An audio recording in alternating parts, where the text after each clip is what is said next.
வணக்கம் உறவுகளே. இன்றைக்கு 2025ஆம் ஆண்டு 11ஆம் மாதம் 2ஆம் தேதி ஞாயிற்றுக்கிழமை. இன்றைக்கு விடுமுறை நாள். அனைவரும் ஓய்வாக இருப்பீர்கள். உங்கள் வேலைகள் செய்து களைத்து ஓய்வெடுத்து இன்றைக்கு வடிவாக சாப்பிட்டு மகிழ்ந்து சந்தோஷமாக இருக்க நானும் இறைவனை வேண்டிக் கொள்கிறேன். நாங்கள் வருவோம். இன்று ஒரு குறள். ஈன்ற பொழுதினில் பெரிதுவக்கும் தன் மகனை சான்றோன் என கேட்ட தாய். வள்ளுவப்பெருமான். நாங்கள் மக்கட்பேரை பற்றி பார்த்து கொண்டிருக்கிறோம். அதில் ஈன்ற பொழுதினில் பெரிதுவக்கும் தன் மகனை சான்றோன் என கேட்ட தாய். அதாவது ஒரு தாயானவள் தன் மகனை பெற்றெடுத்தவள், நல்ல மகனை பெற்றெடுத்தவள் என்று ஊரார் பாராட்டுகின்ற பொழுது, நல்லொரு பிள்ளையை பெற்றெடுத்திருக்கிறார், நல்லொரு குழந்தையை பெற்றெடுத்திருக்கிறார், இந்த புவிக்கு ஒரு சான்றோனை ஒரு நல்லவனை தந்திருக்கிறார் என்று அந்த தாயை சொல்லுகின்ற போது, இவன் அவனை பெற்ற பொழுது அடைந்த மகிழ்ச்சியை விட அதிக மகிழ்ச்சியை அடைவாள் என்று சொல்லப்படுகிறது. அதாவது நல்ல மகனை பெற்றெடுத்தவள் என்று ஊரார் பாராட்டுகின்ற பொழுது அவனை பெற்ற பொழுது அடைந்த மகிழ்ச்சியை விட கூடுதலாக அடைவாள், அதிக மகிழ்ச்சியை அந்த தாய் அடைவாள். அப்போ ஈன்ற மகனை பெரிதுவக்கும் தன் மகனை சான்றோன்னு கேட்டதாய். ஈன்ற பொழுதினில் பெரிதுவக்கும் தன் மகனை சான்றோன்னு கேட்டதாய். ஆகையினால் பெற்றெடுக்கின்ற போது அடைந்த மகிழ்ச்சியை விட ஊரார்கள் எல்லாம் நல்ல மகன் கெட்டிக்காரன் என்று சொல்கிற போது அதைவிட மகிழ்ச்சி அடைவாள் என்று சொல்லப்படுகிறது. நன்றி. நாங்கள் தொடர்ந்து செய்திகளுக்கு வருவோம். இந்த பாதாள உலக கோஷ்டிகள் எங்களுக்கு தெரியும். இப்போ ஒரே போதை ஒழிப்புகள், போதை வஸ்து கடத்தல்கள் எல்லாம் கூடுதலாக கைது செய்யப்பட்டு கொண்டிருக்கிறோம்.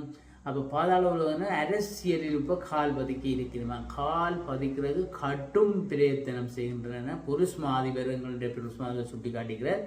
போதை விநியோகம், போதை வஸ்து விநியோகம், அந்த விநியோகஸ்தர்கள் விற்கிறவர்கள் பாதாள உலகத்தினர் தம்மை பாதுகாத்து பலப்படுத்தி கொள்வதற்காக, தங்களுடைய இப்பத்த நிலையிலிருந்து தங்களை பாதுகாத்து கொள்வதற்காக தேசிய அரசியலுக்குள் நுழைய எத்தனிக்கிறார்கள் என சொல்லியிருக்கிறார். தேசிய அரசியலுக்கு போகிறா.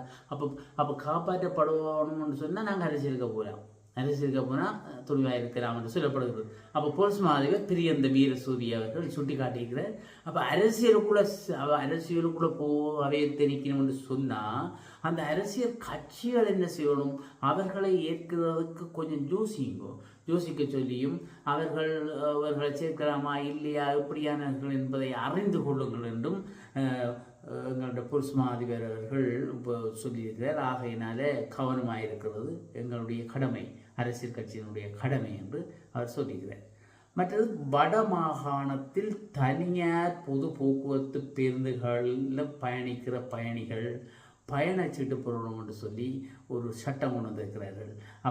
அப்போ ஏன்னா வட மாகாண வீதி பயணிகள் போக்குவரத்து அதிகார சபை பொது முகாமையாளர் பானா ஜெயராஜ் அவர்கள் தெரிவித்திருக்கிறார்.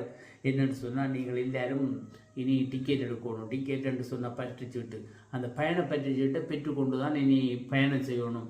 இதுவரை காலம் தனியார் பேருந்துகளில் சில பேருந்துகளில் கொடுத்தார்கள், சில பேருந்துகளில் இல்லாமல் இருந்தது. அப்போ இனி எல்லா பேருந்துகளிலும் தனியார் பேருந்துகளையும் இப்போ என்னென்னு சொன்னால் இனி பற்றுச்சீட்டு பெறணும். பற்றுச்சீட்டு பெறாமல் ஏறணுன்னு நடத்துனர்கிட்ட முதல் பணத்தை கொடுத்து பற்றுச்சீட்டை வாங்கி கவனமாக வச்சுருக்கணும். வாங்கி போட்டு துளைக்கக்கூடாது. வாங்கி நாங்கள் பயணம் செய்து இறங்குகும் வரைக்கும் அந்த பயணச்சீட்டு கையில் இருக்கணும். அதான் சொல்லுவோம். அப்படி அவர்கள் கொடுக்க செக்கிற அந்த பரிசோதகர்கள் வந்து பற்றுச்சீட்டை தாருங்கன்னு கேட்கின்ற போது நாங்கள் துளைத்தால் 500 ரூபா தண்டம் அவர்களுக்கு அவர்களோட தண்டமாக வாங்கப்படும் என்று சொல்லப்படுறது. 500 ரூபா மட்டுமல்ல, பிரியாண காசு இருக்கല്ലോ, பிரியாண செலவு, அந்த பிரியாண டிக்கெட்டுக்குரிய காசை விட 2 மடங்கு கொடுக்க வேண்டி வரும் என்று சொல்லப்பட்டிருக்கு. அப்போ 400 ரூபா பிரியாணத்துக்குரிய காசு இருந்தால் 800 ரூபா கொடுக்கணும். 800 ரூபாவோட சக போட்டு அங்கே 500 ரூபா கொடுக்கணும்.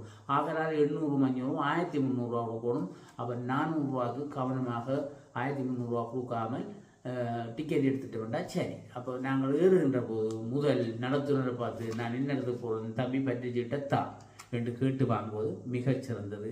அது நேற்றிலிருந்து 11ஆம் மாதம் துவங்கி இருக்கிறார்கள். 1ஆம் தேதியிலிருந்து துவங்கப்பட்டது. கவனமாக செயல்படும் என்று நாங்களும் சொல்லிக் கொள்கிறோம். மற்றது பாராளுமன்ற உறுப்பினர்கள் எங்களுடைய இந்த அரசாங்கத்தில் பாதுகாப்புகள் இல்லாமல் தெரியும், வாகனங்கள் இல்லாத தெரியும். சில பாராளுமன்ற உறுப்பினர்கள் தங்களுக்கு எரிபொருள் தேவையில்லை என்று கூட எழுதி கொடுத்துருக்கின்றெல்லாம் நாங்கள் முதல் பார்த்து அப்படியான ஒரு அரசாங்கம் நடைபெற்று கொண்டிருக்கிறது. அந்த அரசாங்கத்தில் உண்மையிலே ஊழல்கள் ஒழிக்கப்பட்டு கொண்டிருக்கிறது, ஒரு நேர்மையான அரசாங்கமாக போய்கொண்டிருக்கிறது என்று எல்லோரும் சொல்லி பாராட்டி கொண்டிருக்கிற காலத்தில் இப்போ என்னென்று சொன்னால் அந்த பாராளுமன்ற உறுப்பினர்கள் சில பேருக்கு பாதுகாப்பு தேவைப்படுவதாக சொல்லுவோம். அப்போ இவையெல்லாம் சொன்னால் இப்போ சொல்லியிருக்கிறவன் சொன்னால் இனி சரி போலீஸார் பாதுகாப்பு வழங்குறதுக்கு பொலிஸ் மாதிபரும் மற்றும் இந்த எங்களுடைய சபாநாயகரை கதைச்சு கலந்து ஆலோசனை செய்து இப்போ ஒரு முடிவுக்கு வந்திருக்கிறோம் என்னென்னு சொன்னால் பாதுகாப்பு தேவை என்று பாராளுமன்ற உறுப்பினர்கள் யாராவது கேட்டால் அவைக்கு நாங்கள் கொடுக்க தயாராக இருக்கிறோம், பிரச்சனை இல்லை என்று சொல்லி இப்போ முடிவு எடுத்துக்கிறோம். சரி, அப்போ பாராளுமன்ற உறுப்பினர்கள் உங்களுடைய உயிருக்கு அச்சுறுத்தல் அல்லது உங்களுக்கு பயமாக இருந்தால் உங்களுக்கு பாதுகாப்பு தேவைதான் என்று உங்களுடைய மனம் சொன்னால் நீங்கள் உடனடியாக அறிக்கை விட்டால் உங்களுக்குரிய பாதுகாப்புகள் வழங்கப்படும் என சொல்லியிருக்கிறார்கள். பிரச்சனை இல்லை. அப்போ இனி சபாநாயகரும் பொலிஸ் மாதிபரும் சேர்ந்து இணைந்து அதை முடிவெடுத்திருக்கிறார்கள். அந்த வகையிலே இனி பாராளுமன்ற உறுப்பினர்கள் பாதுகாப்பு தேவை என்றால் பெற்றுக்கொள்ளலாம். மற்றது செவ்வந்தியை இப்போ செவ்வந்தின்னு சொல்லி இப்போ நாங்கள் செவ்வந்தியின் பாதையில் கொஞ்சம் காலம் ஒற்றியே செவ்வந்தியின் கதை இப்போ செவ்வந்தியின் கதை அப்படியே மலங்கி போய் கொண்டிருக்குது. அப்போ இப்போ கேகல் பத்திர பத்மே என்ற கதை தான் மேலோங்கி போய் கொண்டிருக்கு. இப்போ அவற்ற கதை தான் ஒற்றியே போகுது. அப்போ சூப்பராக போய் கொண்டிருக்கு. இப்போ சூப்பர் ஸ்டார் ஆகிட்டார் அவர் தான். இப்போ அவருக்கு பின்னால் கனவேர் இருக்கிறேன், கனவேர் அவருக்கு பின்னால் போயிருக்கிறேன். நான் உன்னோட வரேன் என்னை விடு இப்படிதான் என்னை கூட்டிகிட்டு விட அந்த மாதிரி எல்லாரும் போயிருக்கிறோம். என்னென்னு சொன்னால் இப்போ உயிர் அச்சுறுத்தல் ஒன்று ஒருத்தருக்கு வந்திருக்குது. இப்போ ஒருத்தருக்கு ஒரு உயிர் அச்சுறுத்தல் வந்திருக்கு என்னென்னு சொன்னால் உங்களுக்கு வர்த்தகர்ன்ற சொன்னால் இப்போ வியாபாரம் செய்கிற உண்மையில் பணங்கள் கூட பழங்குறாங்களுக்கு கொஞ்சம் உயிர் அச்சுறுத்தல் வரம் தானே என்ன இது. அப்போ அப்படியான ஒரு வர்த்தகருக்கு என்னென்னு சொன்னால் உயிர் அச்சுறுத்தல் வந்திருக்கு. இப்போ அவர் சொல்லி அவருக்கு பயம் வந்துடுது. இப்போ பயம் வந்தால் இது என்ற உயிருக்கு பிரச்சனை. இவர் யாரோட அதுவும் போய் பேருந்தும் போய் கேட்டுக்கிறது எங்களுடைய பத்மியிட்ட போய் துப்பாக்கி கொண்டு வாங்கியிருக்கிறார். துப்பாக்கியை வாங்கி வச்சு கொண்டு இருந்திருக்கிறார். இப்போ துப்பாக்கியை வாங்கி வச்சு அச்சுறுத்தல் வந்த பயத்தில் இருந்தவர் இப்போ உள்ளே இருக்கிறார். அப்போ உள்ளே எங்கே போட்டார், உள்ளே கொண்டு போட்டாங்க. இப்போ பிடிச்சாச்சு ஆளை. இப்போ பிடிச்சி விசாரணை நடக்குது. ஏன் துப்பாக்கி வாங்கினேன், என்னத்துக்கு அச்சுறுத்தல் வந்த, என்ன புல செய்து உனக்கு இப்போ அச்சுறுத்தல் வந்தது, என்னத்துக்கு ஆகலாம் கேட்டு நீ அவை ஒரு முடிவு எடுப்பினும் தானே. அந்த முடிவை நாங்களும் பார்த்துட்டு இருப்போம் என்ன இல்லையே, அதுதான் நாங்கள் பார்க்கலாம். சரி, மற்றது போலீஸ் மாதிபருக்கு எங்களுடைய போலீஸ் மாதிபராக இருக்கிறவர், அவருக்கு அடுத்தவராக இருந்தவர், அவருக்கு அடுத்த தரத்தில் இருந்தவர் இப்போ இடமாற்றம் அடைந்து கொடுக்கப்பட்டிருக்கு. அவருக்கு திடீர் இடமாற்றம், சும்மா சாதாரண இடமாற்றம் இல்லை, திடீரென்று இப்போ நாங்கள் சாதாரணமாக இடமாற்றம் செய்தாச்சேனே அது இடமாற்றம். அதுக்கு என்ன போட்டு இருக்கக்கூடாது. இவருக்கு அதிரடி இவர் பொலிசுக்குள்ளே நடக்கிற விடயங்கள்லாம் இவர் வெளியில் போகுதான். அப்போ உண்மை பொலிசுன்றது ஒரு ரகசிய இடம். அப்போ அந்த ரகசியங்களை வெளியில் விட்டால் அந்த பொலிசுக்கு செய்யக்கூடிய நன்மைகளை செய்ய இல்லாமல் போகும். அப்போ இவருக்கு முதல் எதிராக அந்த பொலிசு மாதிபரும் ஒரு அறிக்கை குற்றப்பிரிவுக்கு ஒரு விசாரணைக்கு கொடுத்திருந்தவர். இப்படி ஒரு பிரச்சனை நடக்கணும் கம்ப்ளைண்ட் ஒன்று கொடுத்திருந்தும் இது பேருந்து இது நடந்திருக்குது. அப்போ இவர் இப்போ என்ன செய்து விட்டாங்கன்னா பிடிச்சி லலித் பத்திநாயக்கன்னு சொல்கிறது இவர் பொலிஸ் மாதிபர் 2வது தரத்தில் இருந்தவர். இவர் என்ன செய்யறா இவரை மத்திய மாகாணத்துக்கு பொறுப்பாக மாற்றிக்கிறோம். இப்போ இங்கேருந்து பொலிஸ் அநியாயமாக பதவியை விட்டுட்டு ஒழுங்காக இருந்திருந்தால் அந்த பதவிக்கு அவர் நல்லா வைத்திருப்பார்கள், நல்லா இருந்திருக்கலாம். இப்போ இவரை பதவி நீக்கி அங்கே ஒரு பதவியை கொடுத்து போட்டு வாங்கோ, நீங்கள் மத்திய மாநிலத்தில் போய் பொறுப்பாயிருங்கன்னு சொல்லி விட்டாச்சு. மற்றது கொழும்பில் ஒரு விஷயம் நேற்று ரெண்டிங்காக போய் கொண்டிருக்க ஒரு பெண்ணுடைய விடயம். சிங்கள பெண் தான், அவர் சிங்களம் கதைக்கிறார். என்னென்று சொன்னால் ரோட்டால் போயிருக்கிறார், மூட்டைக்கிட்ட வேகமாக போயிருக்க அந்த போக்குவரத்து பொருள் அறிவிப்பில் தானே அவை மறைச்சிருக்கிறேன் நிப்பாட்டு மறைக்காமல் அதை நிப்பாட்டாமல் வேகமாக போய் கொண்டு போகிறார். வேகமாக போக உண்மையிலே என்ன செய்யணும் போலீஸார் வேகமாக போகிறேன். ஏதோ பிரச்சனை இதுக்குள்ளே ஏதோ கஞ்சாங்க போவோம். இப்போ போத வஸ்து ஒழிப்பு பிரச்சனை நடந்து கொண்டு இருக்குது. அந்த எங்களுடைய ஜனாதிபதி கௌரவ ஜனாதிபதி அவர்களும் அப்படி அறிக்கப்பட்டிருக்கிறார். புருஷருக்கு இவ்வளவு வடிவாலாம் சொல்லியிருக்கிறார். அப்போ புருஷர் என்ன செய்யணும்?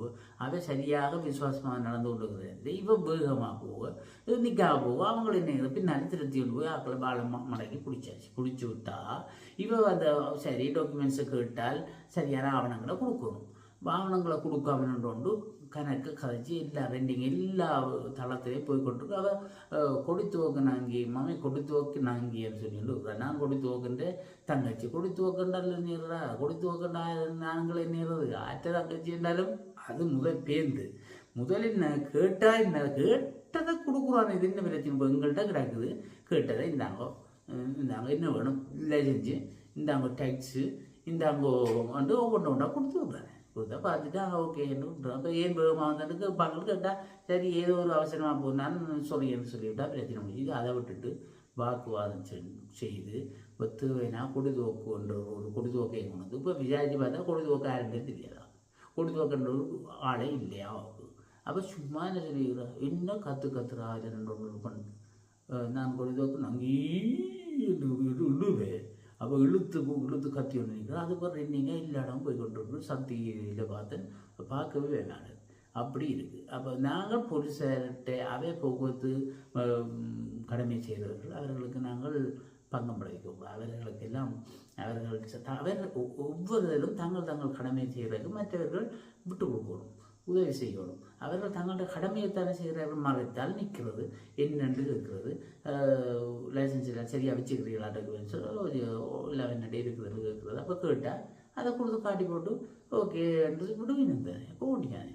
அதை விட்டுட்டு ஏதோ வச்சு எடுக்க போகிறார்கள் மாதிரி வேகமாக போய் அதுக்கப்புறம் வாதாட்டம் அதெல்லாம் கூடாதானே.